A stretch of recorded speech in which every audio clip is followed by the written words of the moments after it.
Narito ang ulo ng mga balita sa mga oras na ito. Pangulong Ferdinand R. Marcos Jr. nanawagan sa mga Pilipino na magkaisa at magbayanihan sa gitna ng nararanasang hamon sa krudo sa bansa. Bureau of Immigration nagbabala laban sa iligal na pag-alis para magtrabaho sa ibang bansa gamit ang backdoor ng Pilipinas. Bureau of Internal Revenue pinalawak ang listahan ng mga gamot na hindi papatawan ng Value-Added Tax or VAT.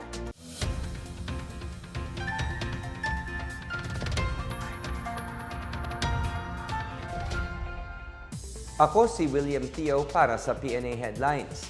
Nanawagan si Pangulong Ferdinand R. Marcos Jr. sa lahat ng Pilipino na magbayanihan para pigilan ang pagnanakaw at pagtatago ng krudo sa gitna ng sitwasyon ng enerhiya sa bansa.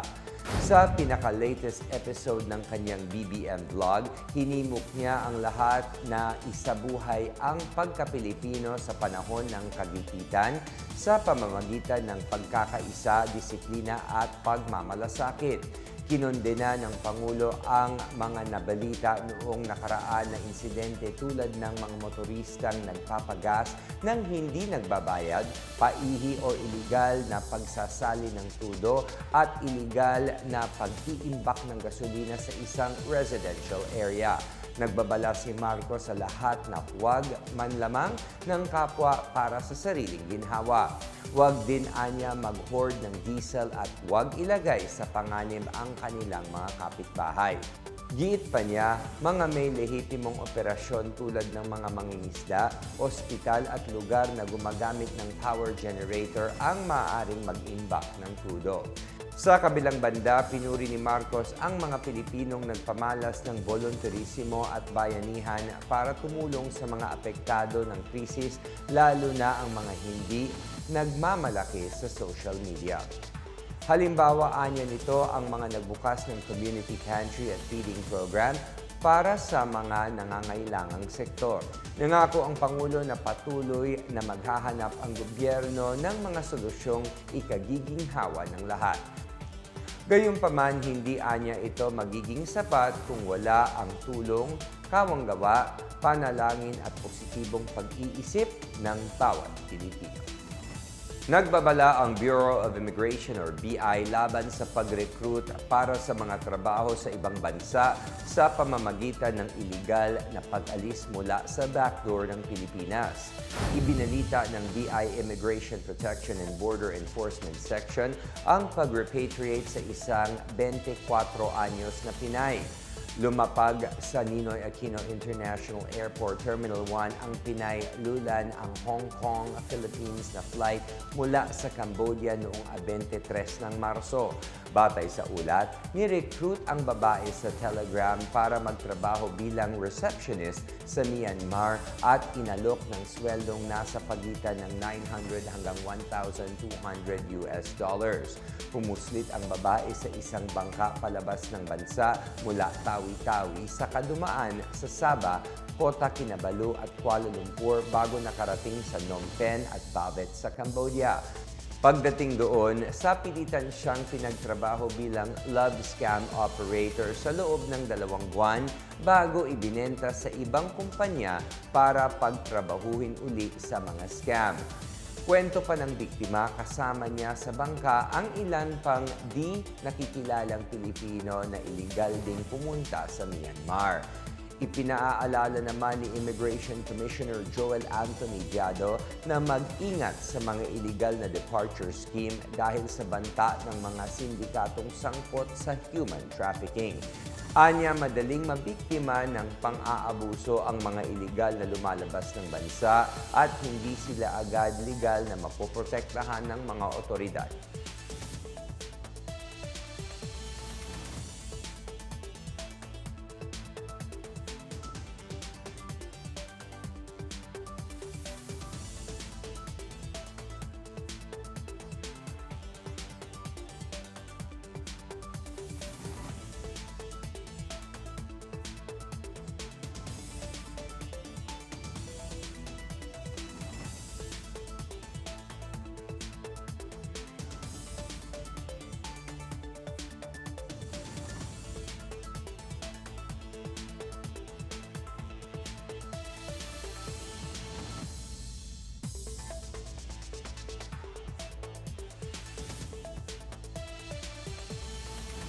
Pinalawak ng Bureau of Internal Revenue or BIR ang listahan ng mga gamot na hindi papatawan ng Value-Added Tax or VAT sa ilalim ng Republic Act 10963 or Train Law at Republic Act 11534 or Create Act. Layunin nito na pababain ang gastos ng mga Pilipino sa paggamot ng mga malubhang sakit. Base sa Revenue Memorandum Circular No. 27-2026, umabot na sa 2,263 ang gamot na VAT-exempted para sa gamutan ng iba't ibang sakit. 702 sa mga nasa listahan ay para sa cancer, 535 para sa hypertension, 327 para sa diabetes, 300 para sa mental illness, 171 para sa mataas na kolesterol, 152 para sa sakit sa bato, at 76 para sa tuberculosis. Ayon kay BIR Commissioner Charlito Mendoza, ang paglalabas ng updated list ay bahagi ng pagsisikap ng pamahalaan na mapagaan ang gastusin ng mga Pilipino sa mahahalagang gamot.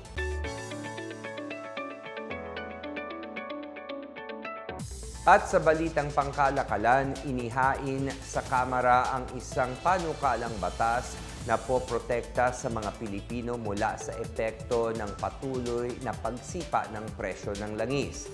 Sa ilalim ng House Bill 8834 or Kalinga Act, bubuuhin ang Kalinga Program, isang whole-of-government response system na tutugon sa matinding pagtaas ng presyo ng gasolina, mataas na inflation at energy supply shortage. Sakop ng programa ang mga sektor na lubhang apektado tulad ng mga tsuper, magsasaka, mangingisda, mga manggagawa, mga micro, small and medium enterprise at mga overseas Filipino workers.